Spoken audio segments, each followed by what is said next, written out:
Allah Subhanahu wa ta'ala akan masukkan kita ke dalam syurganya. Muslimin muslimat yang dirahmati oleh Allah Subhanahu wa ta'ala sekalian, jadi alhamdulillah pada hari ini kita akan sambung pengajian tafsir kita di dalam surah yang seterusnya yang dikenali sebagai Suratul Ma'un, yang berbunyi Bismillahirrahmanirrahim. Ara'aita alladhi yukadzibu bid-din fadhalika alladhi yadu'ul yatim ولا يحض على طعام المسكين فويل للمصلين الذين هم عن صلاتهم ساهون الذين هم يراءون ويمنعون الماعون. Suratul Ma'un dia ada beberapa nama yang lain lah. Dan Al-Ma'un tu sendiri bermaksud perkara-perkara yang baik ataupun apa sahaja benda-benda yang baik, maka kita berikan nama dia Al-Ma'un. Dan dalam satu hadis Nabi SAW sebut setiap yang ma'ruf, setiap yang baik itu adalah sedekah. Okay, dan Suratul Ma'un ada nama yang lain seperti mana Suratul Din, iaitu surah yang menceritakan tentang hari pembalasan. Dan nama yang lain juga bagi Suratul Ma'un diberi nama dengan Suratul Takdzib, yakni surah yang menceritakan tentang orang yang mendustakan hari pembalasan ataupun hari akhirat. Dan Suratul Ma'un juga nama lain dia selain daripada Suratul Ma'un dikenali sebagai Suratul Yatim. Kalau kita tengok nanti di dalam ayat yang kedua di dalam surah Al-Ma'un ada diceritakan berkenaan dengan anak-anak yatim. Itu antara nama-nama lain bagi Suratul Ma'un. Dan Suratul Ma'un secara jumhur para ulama mengatakan bahawasanya ini adalah surah yang diturunkan di Mekah, ataupun nama Arab yang kalau kita biasa sebut dengan istilahnya adalah surah Makkiyah. Dan sebahagian daripada ahli ilmu mengatakan bahawasanya ini adalah surah Madaniyah, iaitu surah yang diturunkan di Madinah ataupun surah yang diturunkan selepas daripada hijrah Rasulullah SAW ke Madinatul Munawwarah. Dan ada pendapat yang mengatakan bahawasanya sebahagian daripada Suratul Ma'un adalah surah Makkiyah, yakni diturunkan di Mekah, dan sebahagian daripadanya diturunkan di Madinah. Tetapi jumhur ulama mengatakan bahawasanya Suratul Ma'un diturunkan di Mekah dengan nama surah Makkiyah. Muslimin muslimat yang dirahmati oleh Allah Subhanahu wa ta'ala sekalian, Ibn Ashur, salah seorang daripada ulama tafsir, mengatakan antara sebab ataupun tajuk utama, poin-poin utama yang Allah Subhanahu wa ta'ala ingin tekankan di dalam Suratul Ma'un, yang pertama adalah menceritakan tentang golongan yang mendustakan hari pembalasan ataupun yang mendustakan hari akhirat. Dan di dalam ayat ini, di dalam surah ini juga menceritakan tentang golongan-golongan siapakah mereka yang mendustakan hari-hari pembalasan tersebut. Diceritakanlah di dalam ayat-ayat Suratul Ma'un, diceritakan ciri-ciri mereka yang dikatakan orang yang mendustakan hari pembalasan, termasuklah mereka yang sentiasa kata menidakkan hak-hak anak-anak yatim, mereka yang tidak memberi ataupun tidak bersedekah kepada orang-orang miskin, dan beberapa lagi sifat-sifat yang lain, ciri-ciri yang lain yang insya-Allah kita akan pergi satu persatu mengikut ayat yang telah tersusun di dalam Suratul Ma'un. Muslimin muslimat yang dirahmati oleh Allah Subhanahu wa ta'ala sekalian. Jadi kita pergi ayat yang pertama di dalam Suratul Ma'un. ara'aita alladhi yukadzibu biddin. Kita tengok pada huruf yang pertama di dalam kalimah ara'aita. Alif hamzah kita tengok a. A tu memberi makna adakah ataupun tidakkah. Ini persoalanlah, pertanyaan Allah Subhanahu wa taala kepada kita semua. Ara'aita, ta, huruf ta yang terakhir dalam kalimah ara'aita merujuk kepada dhamir anta. Ini panggilan kepada kamulah. Adakah kamu tidak melihat? Okey, Allah Taala tanya pada kita, ara'aita, adakah kamu tidak pernah melihat allazi yukadzibu biddin. Allazi ni, perkataan allazi ni kita dah jumpa dah beberapa kali di dalam surah-surah yang sebelum ini, yang dikenali sebagai isim mausul, iaitu kata yang menyambung satu-satu ayat ataupun dengan nama lainnya yang memberi makna yang. Allazi. Okey, adakah kamu tidak melihat mereka yang yukadzibu. Yukadzibu tu memberi makna mendustakan ataupun menidakkan. Biddin, ad-din, dengan hari pembalasan. Allah Ta'ala tanya kita di dalam ayat yang pertama ni, adakah kamu tidak melihat mereka yang mendustakan hari pembalasan. Maksud mendustakan hari pembalasan ini adalah mereka yang tidak beriman dengan adanya hari pembalasan. Ataupun dengan makna lainnya, bagi kita yang ketahui, dah tahu bahawasanya ada hari pembalasan, tetapi tidak melakukan perkara-perkara ataupun amalan perbuatan yang mana boleh menyelamatkan kita pada hari pembalasan ataupun pada hari akhirat. Seolah-olah kita tidak ada perasaan takut untuk berjumpa ataupun untuk berada pada hari tersebut. Okey, ini semua kita boleh lihat daripada perbuatan dan amalan kita sepanjang di dalam kehidupan kita. Maka selepas daripada itu, kita boleh lihat pada ayat yang kedua. Allah Ta'ala sebut apa? فَذَلِكَ الَّذِي يَدُعُّ الْيَتِيمِ. Ini ciri yang pertama. Allah Ta'ala terangkan kepada kita siapakah yang mendustakan hari pembalasan, siapakah yang menidakkan hari akhirat ni. Allah Ta'ala kata, mereka lah yang yadu'ul yatim. Yadu' ni maksudnya dia menidakkan dengan penuh kesungguhan hak-hak anak-anak yatim. Okey. Setengah daripada kita mungkin Allah Subhanahu wa taala telah berikan tanggungjawab kepada kita untuk menjaga anak-anak yatim. Tak kiralah mungkin kita ada tanggungjawab, ada abang kita ataupun kakak kita dia meninggal dunia, meninggalkan beberapa waris daripadanya, anak-anak mereka.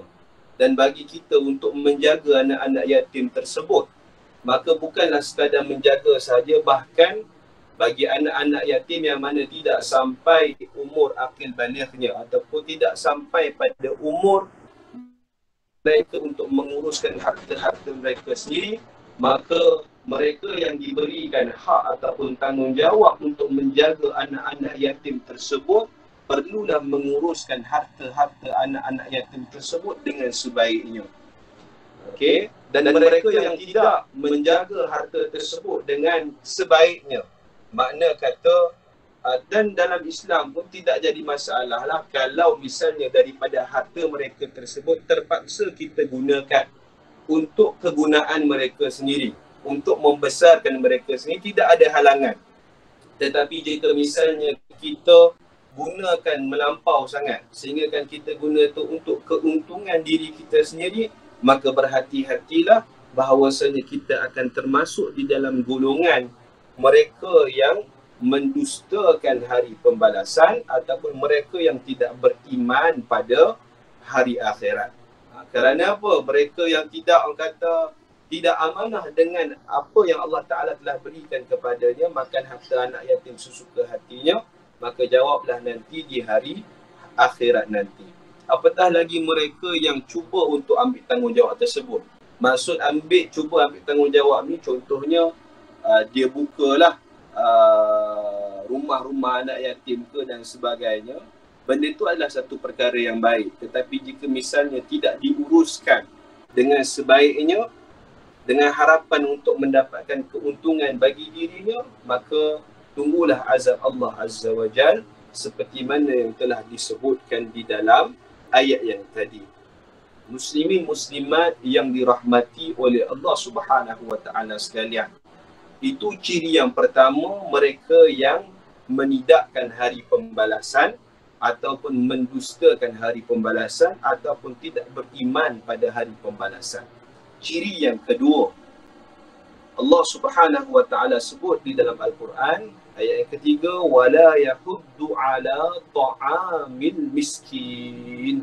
Okey, wala yahuddu ala ta'amil miskin. Ini ciri kedua ataupun golongan kedua, mereka yang mendustakan hari pembalasan. Siapa? Mereka yang tidak memberikan semangat ataupun memberikan nasihat kepada orang untuk memberi makan kepada orang-orang miskin. Okey. Kenapa pula? Kan, ingatkan orang yang tak beri makan saja macam kita lah. Kita ada duit, kita ada harta, tetapi kita tidak berikan harta tersebut ataupun sedekah sedikit daripada harta kita kepada orang-orang miskin. Okey, tetapi dalam ayat ni Allah Ta'ala kata bagi mereka yang tidak memberi nasihat ataupun tidak memberi semangat kepada orang lain untuk memberikan makan ataupun memberi sedekah kepada orang-orang miskin. Tunjukkan kepada kita bahawasanya mereka yang tidak memberikan nasihat ataupun melarang orang daripada nak berikan sedekah kepada orang-orang miskin, itu pun dah buruk. Apatah lagi mereka yang ada harta, ada duit lebih sikit tetapi tidak bersedekah kepada orang-orang miskin. Mana kata Allah Ta'ala, apa dalam banyaklah ayat-ayat Quran Allah Ta'ala berikan satu benda yang lebih jauh lagi, berbanding yang kita rasa benda tu lebih dekat dengan kita. Contoh macam ni lah, amaran kepada sesiapa yang kata tidak ajak pada orang untuk tolong orang miskin pun juga termasuk di kalangan orang yang mana mendustakan hari pembalasan. So Al-Imam Asy-Syaukani di dalam kitab tafsir dia yang dikenali sebagai Fathul Qadir, dia kata maksud daripada ayat ni adalah mereka yang tidak memberikan semangat pada dirinya sendiri, juga kepada ahli keluarganya, juga kepada orang lain, okey, untuk bersedekah harta mereka dalam keadaan dia bakhil dengan hartanya dan dia telah mendustakan hari pembalasan tersebut, seperti mana yang Allah Ta'ala telah kata di dalam surah Al-Haqqah, wala yahuddu ala ta'amil miskin. Muslimin muslimat yang dirahmati oleh Allah Subhanahu wa taala sekalian. Juga di dalam ayat yang lain Allah Ta'ala sebut kalla bal la tukrimunal yatim. Kecuali tidak, ketahuilah bahawasanya mereka ini tidak memuliakan anak-anak yatim. Bahkan wala tahuddu ala ta'amil miskin, dia juga tidak memberikan semangat pada orang, beri nasihat pada orang untuk memberi makan ataupun memberi sedekah kepada orang-orang miskin. Siapa yang miskin ni? Miskin ni adalah orang yang fakir, yang mana tidak ada harta baginya ataupun tidak ada apa-apa baginya untuk mencukupkan dirinya. Makna kata apa yang ada pada dirinya pun tak cukup untuk dirinya. Itulah golongan orang-orang miskin ataupun golongan orang yang fakir. Muslimin muslimat yang dirahmati oleh Allah Subhanahu wa taala sekalian. Okey, bagi mereka yang ada kemampuan, ada kemampuan untuk bersedekah, maka bersedekah, tidak jadi masalah. Okey, tetapi mereka yang tidak ada kemampuan untuk bersedekah, maka ia dimaafkan di dalam hal ini. Cuma di dalam tafsir mengatakan bahawasanya kalaulah kita ni tak mampu untuk bersedekah, maka tugas kita adalah untuk ingatkan orang lain juga sama-sama bersedekah kepada orang-orang miskin. Kalau kita tak mampu, ingatkan orang. Kalau kita mampu, kita sendiri yang bersedekah kepada orang-orang yang memerlukan. Itu kaedah dia lah. Okay, kalau kita mampu, kita sedekah. Kalau kita tak mampu, kita ingat orang lain untuk bersedekah bersama-sama kepada orang miskin supaya kita tidak termasuk di dalam golongan orang yang mendustakan hari pembalasan. Kerana ancaman Tuhan di sini dalam ayat ketiga ni tunjukkan kepada kita antara golongan yang mana mendustakan hari pembalasan adalah mereka yang tidak memberikan semangat ataupun tidak memberikan nasihat kepada orang lain supaya bersedekah ataupun beri makan kepada orang-orang miskin. Okey. Muslimin muslimat yang dirahmati oleh Allah Subhanahu wa taala sekalian. Dan seterusnya Allah Subhanahu wa taala ceritakan kepada kita pula pada ayat yang keempat dan ayat yang kelima. Okay, kita boleh lihat Allah Ta'ala sebut fawailul lil musallin. Maka celakalah orang-orang yang solat. Okey. Siapakah orang-orang yang celaka yang ketika mana dia solat? Allah Ta'ala terangkan lepas daripada tu alladzina hum an salatihim sahun. Mereka yang di dalam daripada solatnya lalai. Okey.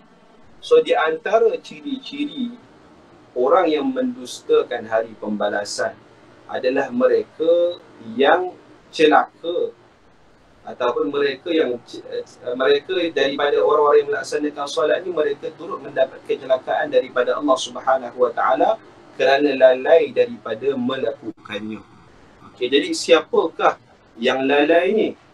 Ibn Kathir mengatakan bahawasanya Ibn Abbas dan yang lainnya meriwayatkan bahawasanya mereka yang lalai ataupun melalai daripada solatnya adalah mereka yang orang daripada golongan orang-orang munafik. Apabila mana mereka solat untuk menunjukkan bahawasanya mereka solat, yakni mereka solat dalam keadaan menunjuk-nunjuk. Okey, bila di depan orang dia solat, bila di belakang orang dia tidak solat. Ini antara contohlah yang diberikan oleh Al-Imam Ibn Kathir. So kalau kita lihat di dalam ayat yang kelima sebenarnya ada perbezaan alladzina hum an salatihim sahun. Perkataan an, okey, dia lalai daripada solatnya dengan dia lalai di dalam solatnya. Beza tu. Yang dalam dekat sini tunjukkan kepada kita siapakah mereka yang solat tetapi celaka adalah mereka yang lalai daripada solatnya. Mana kata antara ciri-ciri orang yang lalai daripada solatnya adalah mereka yang sentiasa mengakhirkan solatnya sehingga di waktu yang terakhir baru dia nak solat. Ini antara mereka yang lalai daripada solatnya. Ataupun dia lambat-lambatkan solat sehingga terlepas waktu solat tersebut dan dia solat bukan pada waktunya, maka dia juga tergolong daripada golongan mereka yang seperti mana Allah Ta'ala sebut dalam ayat keempat tadi, fawaidul lil musallin, maka celakalah mereka yang solat. Iaitu mereka yang lalai daripada solatnya. So yang pertama, siapakah yang celaka dalam solatnya? Orang yang munafik, iaitu mereka solat ni semata-mata nak tunjuk pada orang bahawasanya dia solat bersama, tetapi bila dia seorang-seorang dia tak solat pun. Itu ciri-ciri orang munafik lah. Dia tunjuk saja depan orang, dia tunjuk dia macam seorang yang mukmin, seorang yang solat bersama-sama dengan orang-orang yang solat, tetapi bila dia bersendirian dia tidak melaksanakan solat tersebut. Itu yang pertama. Yang kedua adalah mereka yang lalai daripada waktu solat lah. Dia melambat-lambatkan solatnya sehingga di akhir waktu solat. Itu ciri yang kedua. Dan yang ciri ketiga adalah mereka yang melambat-lambatkan waktu solat ataupun solatnya sehingga terlepas waktu solat. Dia solat pada waktu yang lain tanpa ada keuzuran. Maka dia juga termasuk di dalam golongan mereka yang Allah Ta'ala celakakan, iaitu fawailul lil musallin, celakalah mereka yang solat, yang lalai daripada solatnya. Muslimin muslimat yang dirahmati oleh Allah Subhanahu wa Ta'ala sekalian. Sebab tu saya kata tadi ada perbezaan antara alladzina hum an salatihim. Kenapa Allah Ta'ala beri perkataan an? Lalai dari solatnya dan lalai dalam solatnya. Dia berbezalah. Lalai dalam solatnya contohnya ketika mana kita solat tetapi tiba-tiba kita tak khusyuk ataupun kita hilang fokus kita ketika mana kita solat, maka itu tidak termasuklah di dalam ancaman Allah Subhanahu Wa Taala di dalam ayat yang keempat tadilah. Kenapa Nabi SAW pun pernah berlaku kata terlupa ataupun terlalai sedikit di dalam solatnya di dalam beberapa hal perkara lah, maka ia tidak termasuklah. Contoh kita solat tiba-tiba tak khusyuk dan sebagainya, tak boleh fokus dan sebagainya, itu tidak termasuk di dalam ancaman Allah Subhanahu Wa Taala di dalam ayat yang keempat ini. Seterusnya muslimin muslimat yang dirahmati oleh Allah Subhanahu Wa Taala sekalian, dan ada satu hadis lah yang menceritakan kepada kita tanda solat kita ni seperti mana solat orang munafik, seperti mana hadis yang telah diriwayatkan daripada Anas bin Malik radhiyallahu anhu, sesungguhnya Nabi SAW bersabda, tilka salatul munafik, itu adalah solat munafik. Macam mana? Dia jelisu yarkubu syams, dia duduk sampailah nak dekat terbenamnya matahari. Okey, dan selepas daripada tu barulah dia melaksanakan solat 4 rakaat, dan bila mana dia solat dia tak ingat Allah Subhanahu Wa Taala, melainkan dia ingat sikit saja. Ni antaralah sifat solat orang munafik ni, adalah ketika mana dia solat asar, bila masuk saja waktu asar, dia duduklah buat perkara-perkara yang lain, melambatkan solat tersebut, sehingga nak dekat-dekat dah waktu maghrib, barulah dia melaksanakan solat 4 rakaat. Itu pun dia solat dengan laju-laju, nak habiskan solat dia secepat mungkin sebelum masuknya solat waktu maghrib. Dan bila mana solat laju solatnya, maka tak khusyuk solat dia, dan bila mana tak khusyuk solat dia, dia tak menghayati solatnya, maka itulah solat antara tanda solat orang-orang yang munafik. So kita kena berhati-hatilah, mudah-mudahan kita tidaklah di dalam hayat kita tidaklah pernah melambatkan solat-solat kita, supaya kita tidak, solat kita ini tidak dikategorikan sebagai solat seperti mana solat orang munafik, seperti mana yang Nabi SAW sebut di dalam hadis yang tadi. Seterusnya muslimin muslimat yang dirahmati oleh Allah Subhanahu Wa Taala sekalian, antara celakalah mereka yang solat, antaranya adalah alladzina hum yuraun, ayat yang ke-6. Mereka yang solat di dalam keadaan mereka riak, nak tunjuk pada orang bahawasanya dia solat. Okey, so riak ni dia bergantung kepada ikhlas kita. Okey, nak tahu kita ikhlas ataupun tidak, apa saja perbuatan yang kita lakukan ketika mana kita sendirian, sama seperti mana kita lakukan ketika mana kita berada di hadapan orang. Kalau di hadapan orang kita rajin amat sangat, tapi bila kita bersendirian tak rajin pun macam tu, makna kata itulah tanda kita riak. Kita boleh lihatlah kan, kadang-kadang bila mana kita dekat masjid, dekat tu waktu tu lah kita rajin nak baca Quran, waktu tu lah kita nak solat dan sebagainya. Tapi bila kita bersendirian, baca Quran pun tak nak. Itu antara tanda-tanda kita riak ketika mana kita beribadah. So antara cara untuk kita bezakan, kita nak tahu kita ikhlas ataupun tidak, apabila mana perbuatan kita ketika mana kita bersendirian ataupun ketika mana kita berhadapan orang sama rajinnya. Itu tanda seseorang itu ikhlas kepada Allah Subhanahu Wa Taala. Maka mereka yang riak ataupun tunjuk di dalam setiap amal ibadahnya, maka mereka juga tergolong di dalam golongan yang mendustakan hari pembalasan ataupun tidak beriman dengan hari pembalasan, hari Allah Azza wa Jalla. Sama juga anak-anak dekat dengan buat haji ni. Kalaulah di kalangan kita ada yang terpilih buat haji, terutama pada hari Arafah. Okay, hari Arafah 9 Zulhijjah ni dikenali sebagai hari doa, dan Nabi SAW sebut dalam satu hadis, khairud du'a du'ai Arafah. Sebaik-baik doa adalah doa pada hari Arafah. Dan Nabi SAW sendiri apabila mana pada hari Arafah, apa yang dia lakukan sepanjang hari Arafah tersebut, dia mengangkat tanganlah berdoa daripada waktu zuhur sehingga waktu maghrib. Tak jatuh tangan Rasulullah SAW, nak tunjukkan kepada kita kelebihan bagi sesiapa yang berdoa pada hari Arafah. Nabi sendiri yang doa di waktu-waktu lain kena Allah Ta'ala kabulkan, tapi pada hari Arafah sepanjang masa berdoa. Okay? So kita kalau dipilih buat haji, waktu hari Arafah tu waktu berdoa. Bukan waktu nak kita baca Quran, bukan waktu kita nak solat banyak. Sebab apa? Bertepatan dengan perbuatan Rasulullah SAW.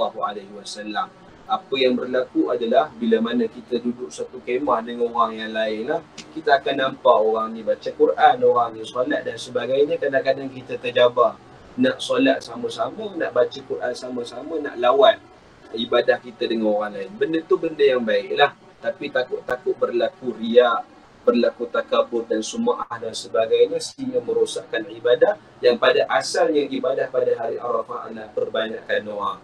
So kalau kita ada yang daripada kita ni terpilih untuk buat haji lah bila-bila akan datang pada hari Arafah, banyakkan doa. Kalau nampak orang lain baca Quran ke, solat ke dan sebagainya pada hari Arafah tersebut, biarkan saja mereka fokus dengan ibadah yang sunnah seperti mana yang dilakukan oleh Rasulullah SAW. Okey, muslimin muslimat yang dirahmati oleh Allah Subhanahu wa taala sekalian. Dan pada ayat yang terakhir sekali kita boleh lihat ayat yang ke-7, wa yamna'unal ma'un. Okay, Allah Ta'ala terangkan kepada kita juga lagi, siapakah mereka yang mendustakan hari pembalasan, mereka yang sentiasa menghalang kebaikan ataupun menghalang apa sahaja kebaikan, manfaat yang kita boleh berikan pada orang lain. Okay, ini sebab itulah nama dia Al-Ma'un. Cerita berkenaan dengan perkara-perkara yang baik-baiklah, amaran daripada Allah Subhanahu wa taala. Kalaulah kita ni bukan golongan yang mana sentiasa membangunkan ataupun mendirikan kebaikan-kebaikan, jangan sesekali kita halang orang daripada melakukan kebaikan tersebut.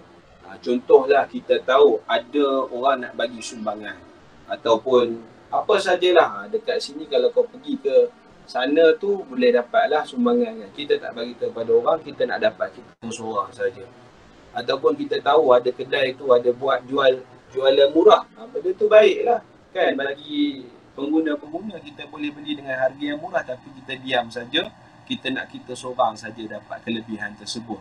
Kan apa saja kebaikan yang kita tahu yang boleh beri manfaat pada orang, maka janganlah sesekali kita menghalang daripada orang untuk mengetahuinya. Bahkan digalakkan kepada kita untuk memotivasikan orang, bagi tahu pada orang, iklan pada orang supaya dapatkan kelebihan tersebut, dapatkan kebaikan tersebut dan dapatkan manfaat-manfaat tersebut.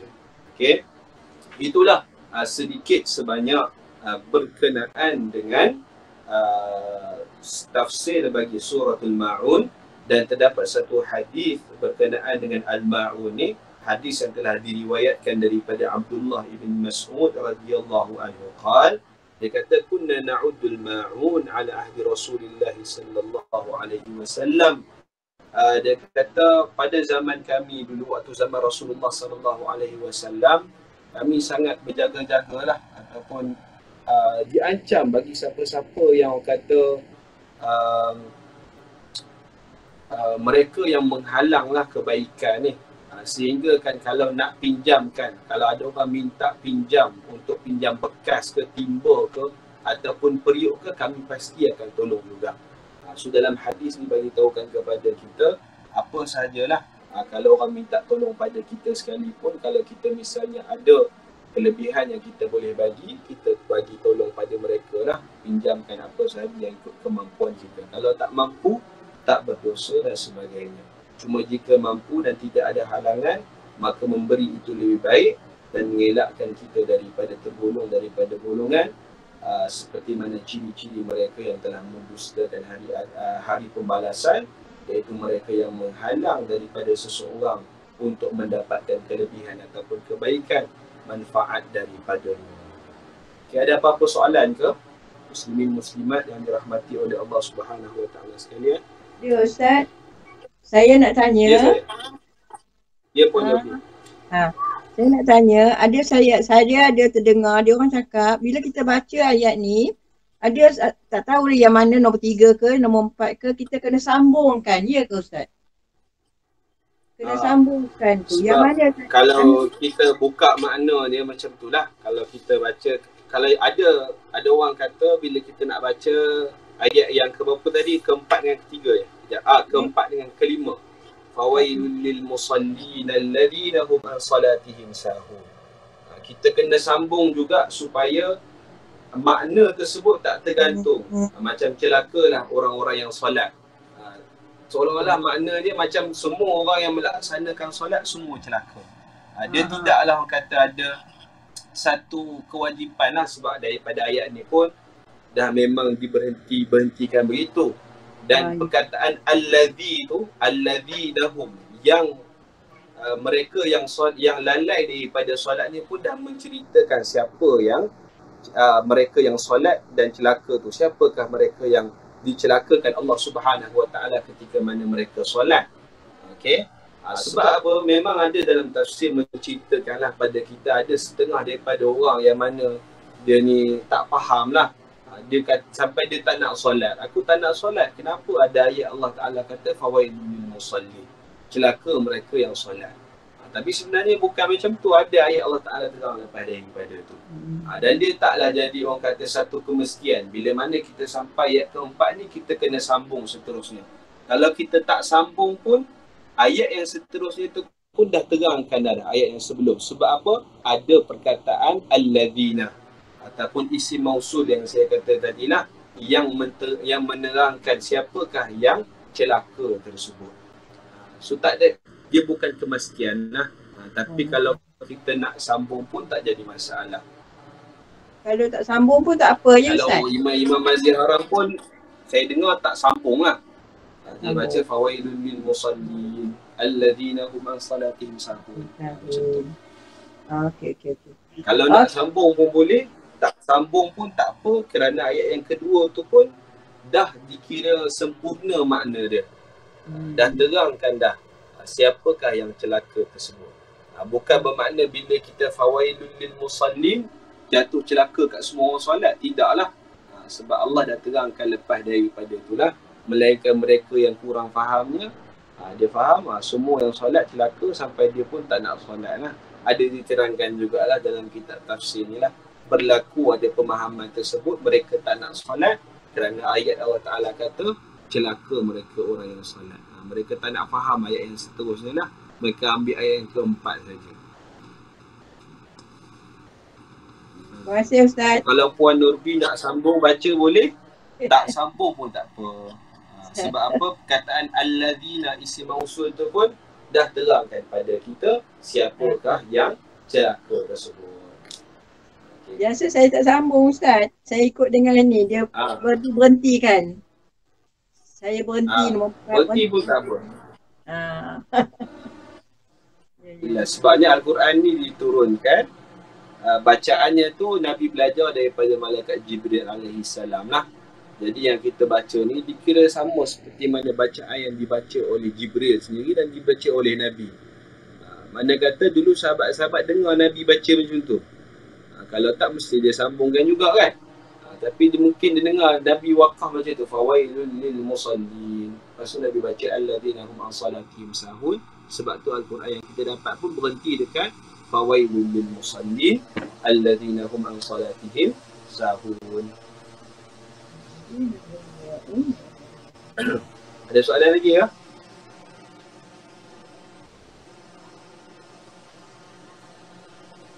Okay. Jadi alhamdulillah, kalau tak ada soalan, antara faedah yang kita boleh dapat daripada suratul Maun ini adalah, pertama, Allah Subhanahu Wa Taala terangkan kepada kita mereka yang tidak beriman pada hari akhirat. Dia tidak beriman dengan iman yang sempurna lah. Dengan iman yang sempurna, siapa dia? mereka yang menidakkan harta ataupun hak-hak anak-anak yatim. Itu yang pertama. Yang kedua, mereka yang tidak menganjurkan, tidak menasihatkan orang-orang lain untuk bersedekah kepada orang-orang miskin. Yang ketiga adalah mereka yang lalai daripada solatnya. Ini mereka yang sentiasa melewatkan solat mereka sehingga akhir waktu solat, ataupun mereka yang mengakhirkan solat mereka sehingga terlepas waktu tersebut dan dia solat pada waktu yang lain. Dan mereka yang solat untuk tunjuk pada orang bahawa sebenarnya dia solat, tetapi lepas dari waktu itu dia sendiri-sendiri dia tidak solat. Okey, dan seterusnya yang keempat pula, mereka yang solat dalam keadaan riya. Dan yang terakhir sekali, mereka yang melarang ataupun menghalang manfaat dan apa sahaja kebaikan yang boleh diberikan kepada masyarakat secara umumnya. So kita kena hati-hatilah beberapa ciri-ciri ini supaya kita tidak termasuk di dalam golongan yang mana tidak sempurna imannya ataupun tidak yang menidakkan hari pembalasan ataupun mendustakan hari pembalasan. Okey. Semua jelas ya? Jelas. Lama sangatlah. Pukul 10 malam tak lagi ngantuk. Belum pukul 10 lagi. So, secara ringkas, insya-Allah minggu depan kita akan masuk di dalam surah Quraisy pula, insya-Allah. Quraisy. Alhamdulillah. Okey. Alhamdulillah hari ni saya berpandukan satu kitab yang barulah. Nama dia At-Tadabbur wal Bayan fi Tafsir Al-Quran bi Sahih As-Sunnah. Waktu bulan puasa itu baru ni lah. Saya pergi kedai kitab tu lah. Saya pergi kedai buku tu. Dan saya tengok ada satu kitab tafsir lebih kurang 40 jilid. So saya tengok siapa dia yang tulis apa tafsir Quran sampai 40 jilid ni. Banyaknya, sebab saya tengok nama tafsir ni pun bukan nama tafsir yang masyhur lah. Dia ada tafsir-tafsir yang masyhur seperti mana tafsir Ibn Kathir, Al-Qurtubi dan sebagainya. So kata ni siapa yang tulis ni, ulama dulu ke? So bila saya tengok oh rupanya penulis dia tu pada zaman kita. Mana kata dia hidup lagi sekarang ni. Dan dia orang Morocco. Saya kata Masya Allah, kata hebat je kan. Dah umur dia lebih kurang 70 lebih lah. Umur dia 70 lebih, dia tulis kitab tafsir ni hampir 10 tahun. 40 jilid. Ada kat kedai kitab tu saya dah belilah. Ada dekat sebelah, nak tunjuk nanti kita tunjuk balik lah. So bila saya tengok gambar muka dia apa semua, Masya Allah hebat lah. Esoknya tu saya pergi kuliah kuliah hadis dekat Masjidil Haram. Lepas daripada solat subuh ada satu kuliah hadis Sahih Bukhari lah yang disampaikan oleh penasihat sendiri, penasihat raja. Nama dia Syekh Sa'ad Syatri. Bila saya duduk dekat situ, saya ada nampak satu orang tua ni. Saya tengok muka dia macam kenal. Kata, saya rasa mungkin Syekh ni kot. Syekh yang saya tengok semalam dalam Google. Kata ni kot penulis kitab tafsir 40 jilid yang saya duduk tengok semalam. Nama dia apa? Al-Maghrawi. Nama dia Syekh Al-Maghrawi. Lepas dia duduk sekali dalam kuliah, dah tua tapi duduk dalam kuliah, duduk catat lagi apa yang Syekh sebut lah. Dia duduk catat lagi. Sampai orang pun tak kenal dia tu Syekh. Orang pun tak tahu dia tu Syekh pentafsir Quran kan. Lepas habis daripada kuliah tu, saya pun jumpa lah dengan Syekh tu. Saya kata, entah Syekh Maghrawi ke kan yang tulis kitab ni. Dia kata, ya akulah Syekh tu. Saya macam terkejut lah. Tak sangka. Baru semalam tu saya tengok kitab dia, saya duduk cari pasal dia. Alhamdulillah Allah temukan juga dekat Masjidil Haram. Adalah gambar kan, kalau nak tunjuk nanti boleh ya. Lepas tu Alhamdulillah saya kata tak apalah, insyaAllah mudah-mudahan ada rezeki Allah Ta'ala izinkan nak beli kitab dia. Lepas daripada tu Alhamdulillah saya rasa ada kawan Kak Nur seorang, Kak Hafizah, Alhamdulillah bila dia mai umrah itu dia ada bagi sedikit zakat pada saya dan Alhamdulillah saya gunakan duit tersebut untuk beli kitab tersebut dan Alhamdulillah. Dan baru ni pun Alhamdulillah Kak Nur pun ada hadiahkan saya satu kitab yang memang saya nak sangat, nama dia Musnad Imam Ahmad, yang tu pun 52 jilid juga. Jadi Alhamdulillah dah lengkap jugalah beberapa rujukan saya untuk pengajian saya. Dan sebenarnya 2 minggu ni sajalah kongsilah. Minggu depan, 1 minggu lagi saya start minggu depan saya start exam saya lah, peperiksaan saya semester terakhir ni. Lepas daripada utusan depan tu tak buat apa dah. Tunggulah sampai tahun depan tu baru buka semula untuk permohonan master. Jika ada rezeki insya-Allah lah sambung master dekat sini dan niat untuk sambung PhD lah. Minta doa bapa-bapa, ibu-ibu sekalian lah. Mudah-mudahan Allah Ta'ala izinkan untuk duduk sini lagi. Itulah sedikit sebanyak lah. Tapi Alhamdulillah. Amin. Bila saya baca kitab ni, Masya Allah, dia sangat mudah. Dan apa yang saya sampaikan tadi semua daripada kitab ni secara ringkasnya lah. Kalau nak pergi satu-satu kan lama pula kan. Tapi secara ringkasnya, Alhamdulillah nampak terus pada point je.